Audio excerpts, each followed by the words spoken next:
ପ୍ରେଜ୍ ଦ ଲର୍ଡ ଜୟ ମସିକି।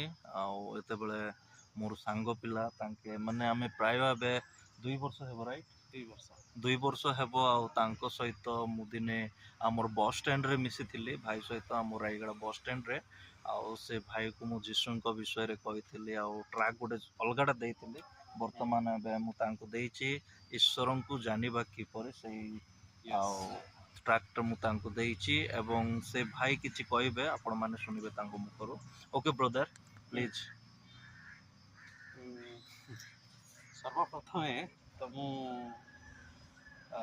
ଆପଣଙ୍କ ଦ୍ୱାରା କିଛି ଜିନିଷ ମୁଁ ଶୁଣିଲି କି ଏଇ ଯେଉଁ ଦିବ୍ୟ ଦର୍ଶନ ଜ୍ଞାନ ବିଷୟରେ ଆପଣ କିଛି ଜଣାଇଲେ, ମୋତେ ବହୁତ ଖୁସି ଲାଗିଥିଲା।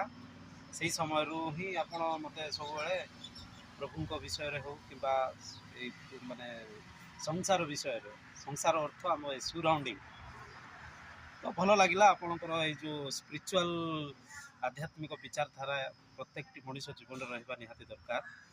ଆଉ ଆପଣ ବି ତ କେତେ ସୁନ୍ଦର ଭାବରେ ମୋତେ ସେଇ ଜିନିଷଟାକୁ ଉପସ୍ଥାପନ କଲେ, ମାନେ ଏତେ ଭଲ ଲାଗିଲା।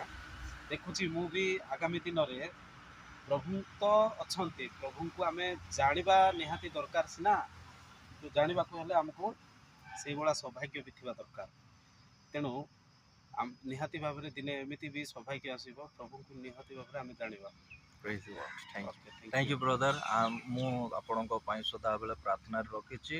ଆଉ ବ୍ରଦର ପାଇଁ ଆଉ ଆପଣଙ୍କ ନାମ ଟିକେ କହିବେ ଏଠାରେ। ମୁଁ କୈଳାସ କହୁଥିଲି, ଆଉ ଘର ମୋର ରାଫଣା। ନାଇଁ ଖାଲି ମୁଁ କୈଳାସ ମିନିଆକା କହୁଥିଲି, ଘର ମୋର ରାଫଣା। ଆଉ ମୁଁ ସାରଙ୍କ ସହ ମିଶି ବହୁତ ଖୁସି ଲାଗିଲା। ଜୟ ଜଗନ୍ନାଥ। ତ ବ୍ରଦର ନାମ ହେଉଛି କୈଳାସ ବ୍ରଦର। ଆଉ ତାଙ୍କେ ଯାହା ଯେଉଁ ଜାଗା ବି ରୁହନ୍ତୁ ନା କାହିଁକି, ସେ ଗୋଟେ ଭଲ teacher, is a one teacher, very good teacher. ଆଉ ତାଙ୍କେ ସବୁ ବିଷୟରେ ବର୍ତ୍ତମାନ ବି ସର୍ଚ୍ଚ କରୁଛନ୍ତି। ମୁଁ କୈଳାସ ଭାଇ ପାଇଁ ଆମେ ପରିବାର ଆମେ ପ୍ରାର୍ଥନା କରୁଛୁ।